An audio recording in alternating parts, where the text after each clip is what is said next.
नमस्कार किसान भाइयों, कृषि दर्शन कार्यक्रम में आपका स्वागत है। किसान भाइयों, आप जानते हैं कि हमारा ये कार्यक्रम एक माध्यम है, एक जरिया है कृषि वैज्ञानिकों की बात आप तक पहुंचाने का, कृषि क्षेत्र में उन्नत विकसित तकनीकों के बारे में आपको बताने का और उन्नत कृषि यंत्रों से आपको अवगत कराने का।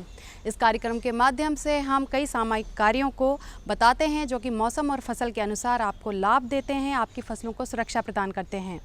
तो लीजिए, ऐसी ही कुछ जानकारियाँ लेकर आज हम फिर हाजिर हैं और कार्यक्रम की शुरुआत करते हैं हम सबसे पहले खबरें खेती की व मंडी भाव से।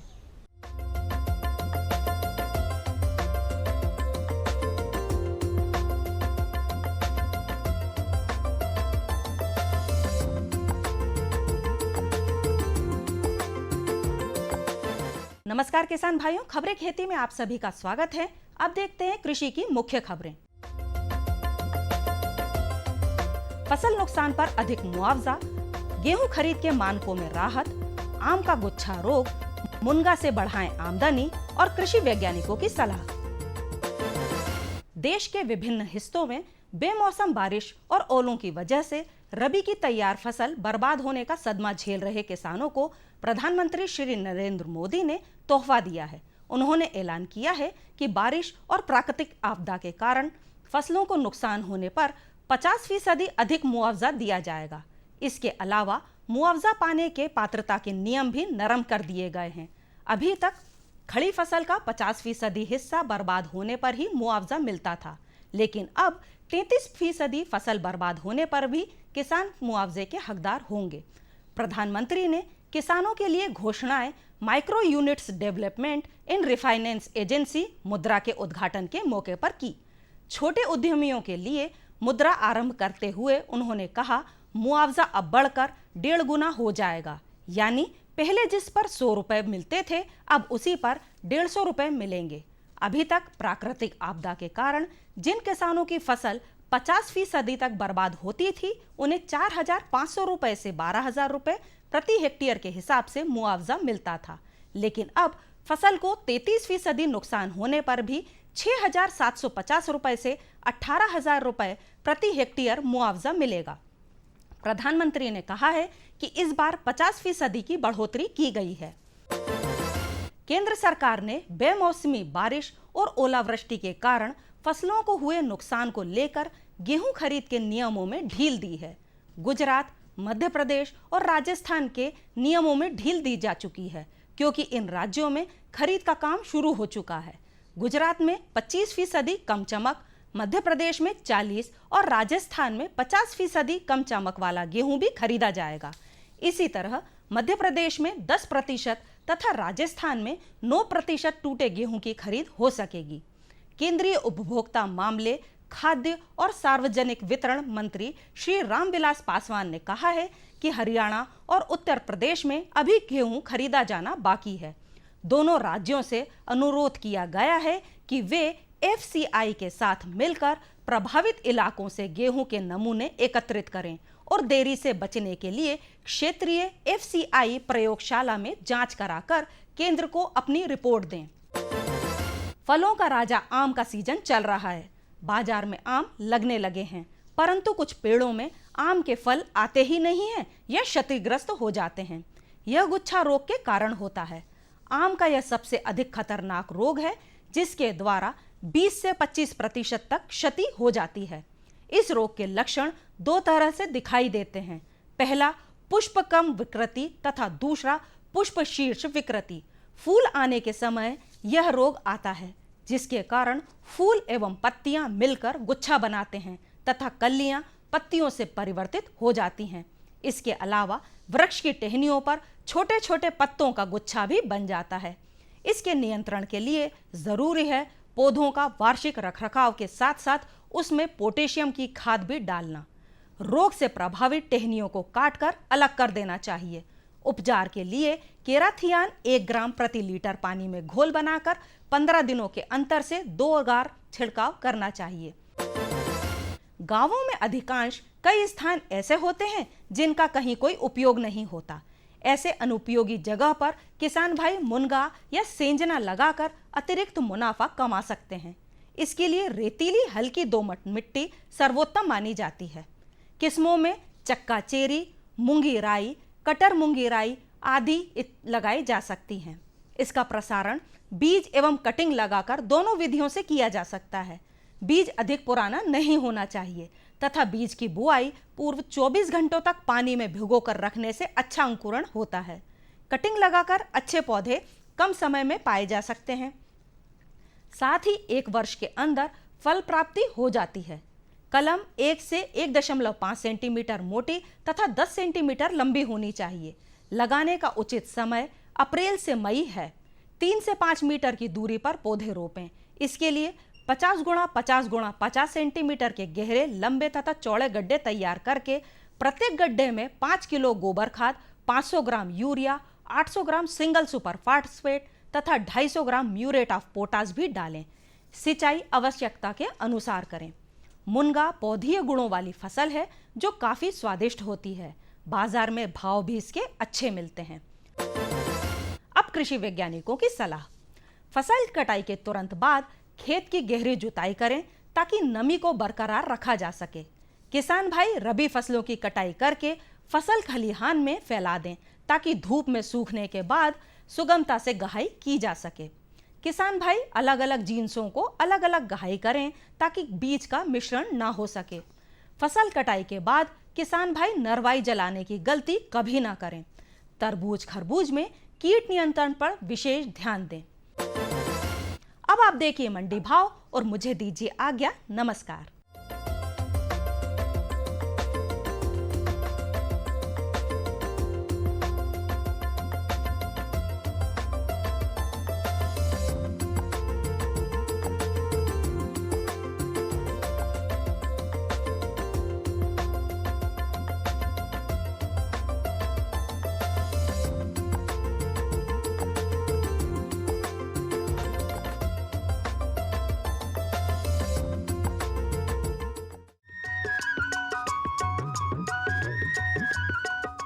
ये लो और बताओ। बस। अरे ये क्या भैया जी, बस इतनी सी रासायनिक खाद? किसानी छोड़ रहे हो क्या? किसानी नहीं, नादानी छोड़ रहे हैं। मिट्टी की जांच कराई है।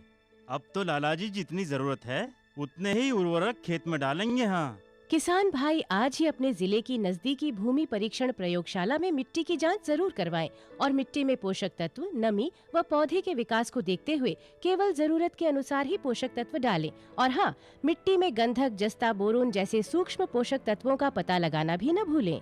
उर्वरक और जैविक खाद के सही उपयोग से भूमि का उपजाऊपन बनाए रखें, उत्पादकता बढ़ाएं, खर्चा घटाएं और बहुमूल्य विदेशी मुद्रा बचाने में भी सहयोग दें। और हाँ, धीमी गति से नाइट्रोजन उपलब्ध कराने वाले उर्वरकों जैसे नीम लेपित यूरिया को प्राथमिकता दें और यूरिया का पत्तों पर छिड़काव करें। अरे वाह, तू तो सचमुच समझदार हो गया रे। अधिक जानकारी के लिए संपर्क करें जिला कृषि अधिकारी या किसान कॉल सेंटर।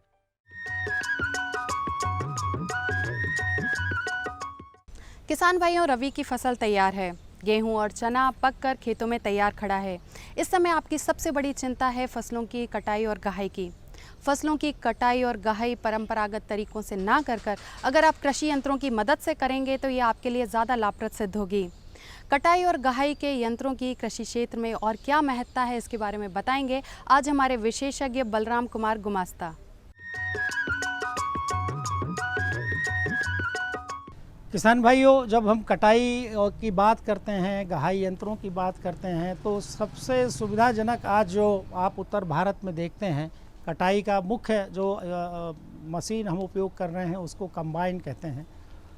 कंबाइन बहुत बड़े लेवल पर, बड़े स्तर पर किसान भाई उपयोग कर रहे हैं और किसानों को सबसे बड़ा लाभ ये है उसका कि वो मौसम की जो बदमिजाजी है, जिस तरह से मौसम बिगड़ता है और किसान को नुकसान हो रहा है, और अभी हाल के इसी साल आपने देखा कि किसानों को काफ़ी नुकसान खेतों में हुआ, ओले से हुआ, मौसम से हुआ, और जिस तरह से पर्यावरण हमारा बिगड़ रहा है और उससे मौसम में आई जो तब्दीली है, जो बदलाव है, उसकी वजह से भी आज कंबाइन हार्वेस्टर का उपयोग बढ़ता चला जा रहा है।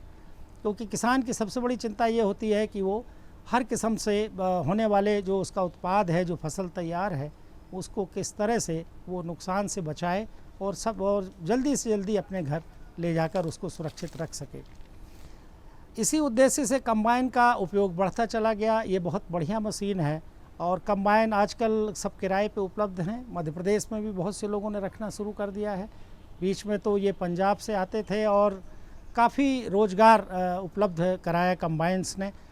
पर कंबाइन की सबसे बड़ी समस्या जो है वो अनाज तो इकट्ठा कर देता है, लेकिन भूसे को वहीं खेत पर छोड़ देता है।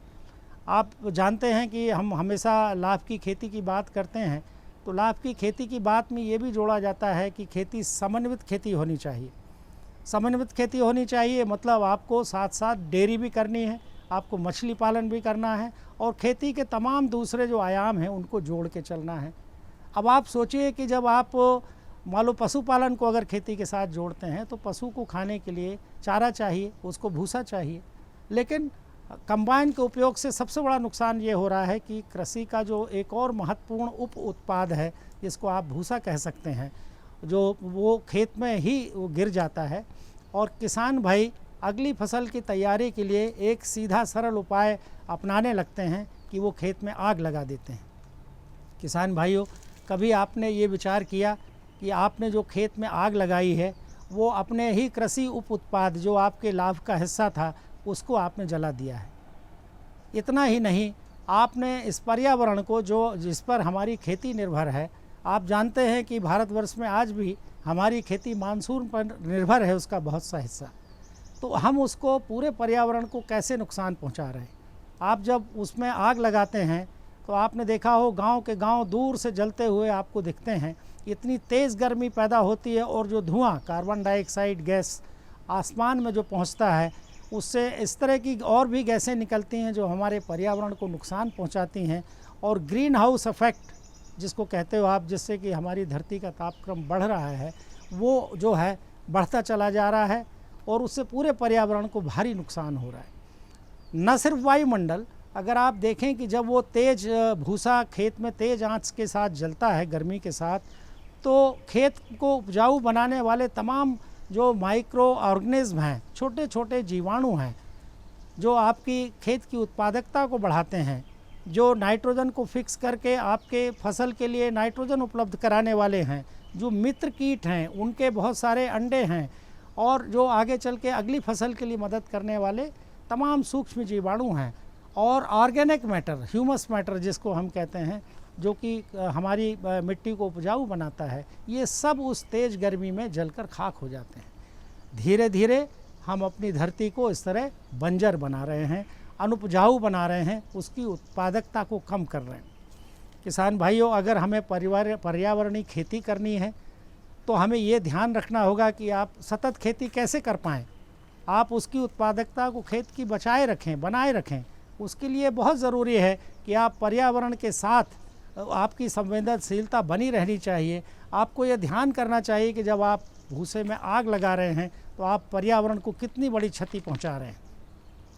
और ऐसा नहीं है, आपकी इस समस्या को वैज्ञानिकों ने ध्यान दिया इस पर, और ये देखा गया कि समय पर फसल को काटना आपके लिए ज़रूरी है, लेकिन एक उप उत्पाद जो करीब करीब 7,000 से 8,000 रुपये का होता है भूसा प्रति हेक्टेयर, करीब 25 क्विंटल भूसा, और ये देखा गया व्यवहार में कि 1 से लेकर 1.5 क्विंटल तक अनाज जो कि कंबाइन से काटने में खेत में रह जाता है। अगर आप इसके लिए दूसरा यंत्र कटाई के बाद आप एक्स्ट्रा कंबाइन भूसे का अगर कंबाइन आप चला लेते हैं तो आप 1 हेक्टेयर से प्रति हेक्टेयर से 25 क्विंटल भूसा, जो कि करीब अगर 200-250 रुपये अगर क्विंटल भी बिकता है तो आप ये समझिए 6,500 से लेकर 7,000 रुपये का होता है। 1.5 क्विंटल अनाज, 1 से 1.5 क्विंटल, तो वो भी करीब 2,000 रुपये का आप रखिए। ऐसा 10,000 रुपये की जो आपकी उत्पाद है उसको आप आग लगा देते हैं और इस तरह से पर्यावरण को नुकसान पहुंचाते हैं, और जो लाभ की खेती होनी चाहिए वो भी नुकसान की खेती में बदल जाती। तो किसान भाइयों, बहुत ज़रूरी है। और मध्य प्रदेश सरकार ने भी एक्स्ट्रा कंबाइन को किराए पर उपलब्ध कराया है किसानों के लिए, जिसमें करीब 2.5 घंटे में 1 हेक्टेयर का भूसा इकट्ठा किया जा सकता है, जिसमें करीब आपको 1,800 रुपये का खर्चा आएगा। 800 रुपये प्रति घंटे के हिसाब से अगर आप लगाएं तो 2.5 घंटे में 1 हेक्टेयर का भूसा आप इकट्ठा कर सकते हैं, जो 25 क्विंटल होगा। और जिसकी कीमत करीब 6,500 रुपये होगी। 1.5 क्विंटल अनाज भी इसके साथ इकट्ठा करेंगे आप, और अपनी मिट्टी को सुरक्षित रखेंगे, अपने पर्यावरण को सुरक्षित रखेंगे। तो मेरी अपील है आपसे और निवेदन है कि आप स्ट्रा कंबाइन के उपयोग को व्यवहार में लाएं।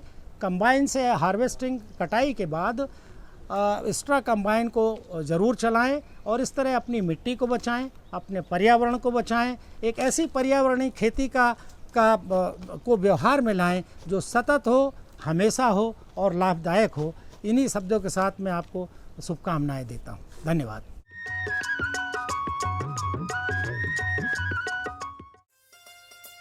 अम्मा खाना दे दो ना।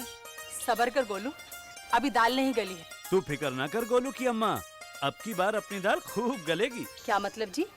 अब की बार NFSM के तहत दाल की पैदावार को बढ़ाने के तरीकों को दिखाने के लिए देश में 1000 क्षेत्र चुने गए हैं, जिसमें हमारा इलाका भी आ गया है। पर इससे हमें क्या फायदा? हमें 5 एकड़ खेती के लिए खाद और कीटनाशक के अलावा बढ़िया बीजों की एक मिनी किट भी मिलेगी। इतनी दाल का करेंगे क्या जी?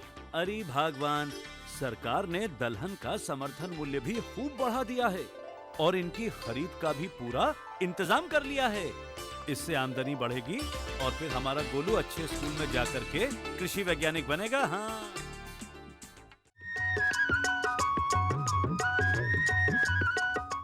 किसान भाइयों, आज हर क्षेत्र में महिलाएं पुरुषों के कंधे से कंधा मिलाकर चल रही हैं।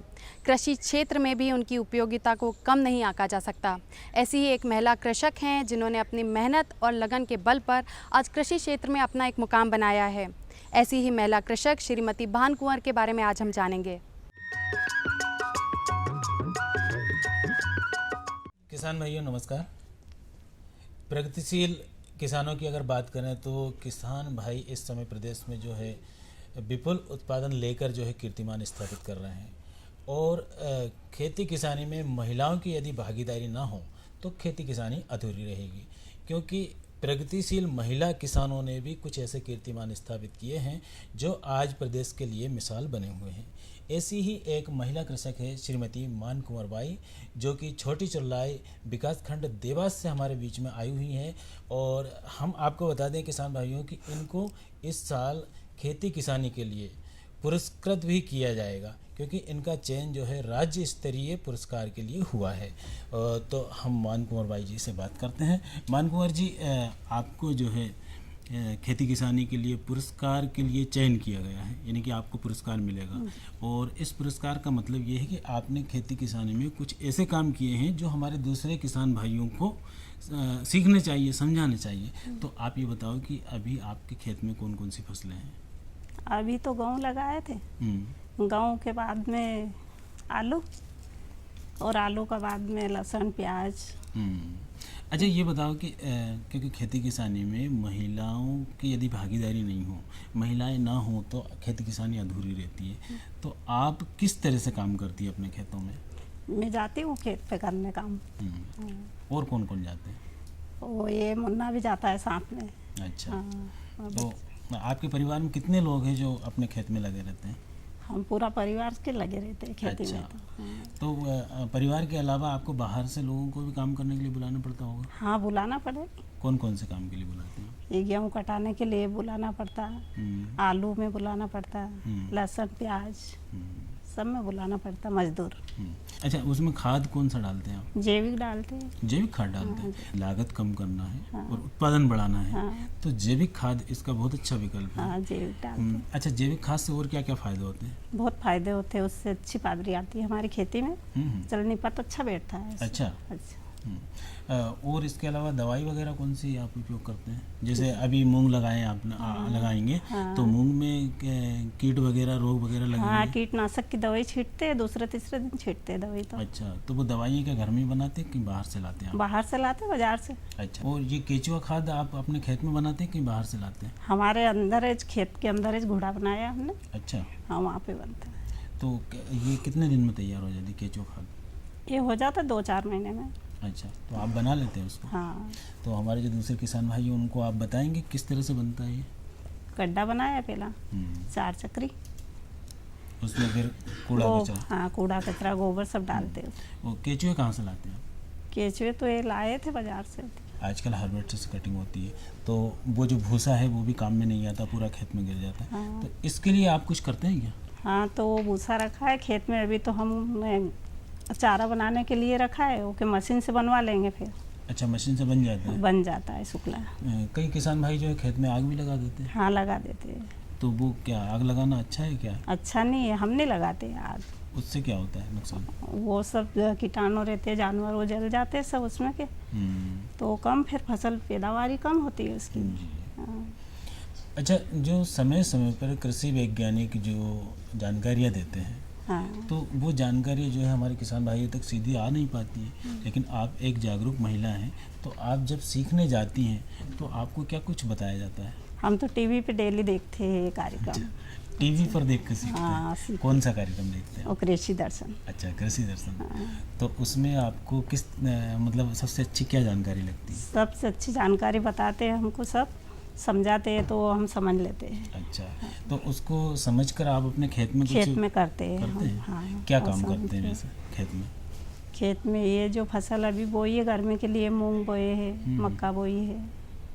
अच्छा, अभी कुछ दिन पहले टीवी पे हमारे कृषि दर्शन में बताया था कि गर्मी में खेत खाली हो जाते हैं तो फिर गहरी जुताई करना चाहिए। हाँ, गहरी जुताई तो आप समझती हैं इसके बारे में? क्या गहरी जुताई कराई थी। अच्छा। हाँ, गहरी जुताई कराई जिसके बाद बोए। तो उससे क्या फ़ायदा होता है? अच्छी निपत में बैठते हैं वो फसल। अच्छा।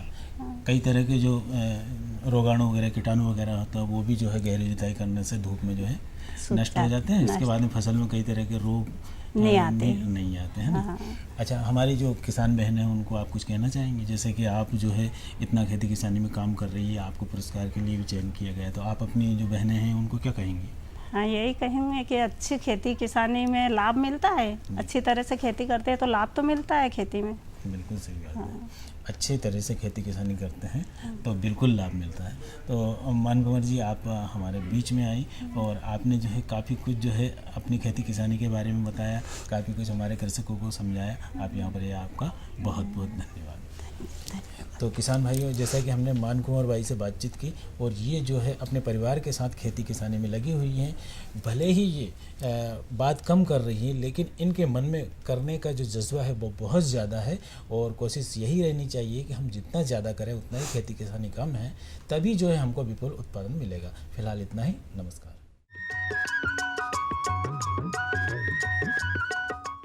खुशबू की फुहार में, स्वाद की बहार में, तरक्की की तानों में, खिलती मुस्कानों में, हरे भरे पौधों में, बड़े बड़े सौदों में, मधुर भिनभिनाहट में, खुशियों की आहट में।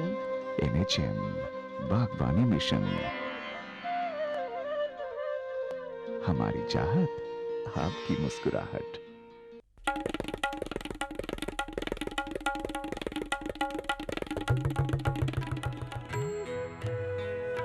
अम्मा जी, मैं चली स्कूल पढ़ने। स्कूल? पर शादी के वक्त तो तूने कहा था कि तू पढ़ी लिखी है।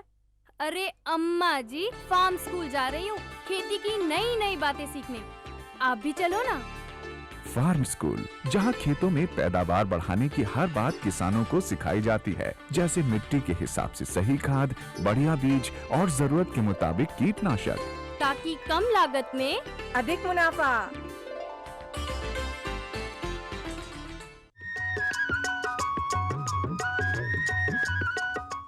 तो किसान भाइयों, आज कृषि दर्शन कार्यक्रम का यह अंक आपको कैसा लगा हमें ज़रूर बताएं। आपके पत्रों एवं सुझावों का हमें इंतज़ार रहेगा।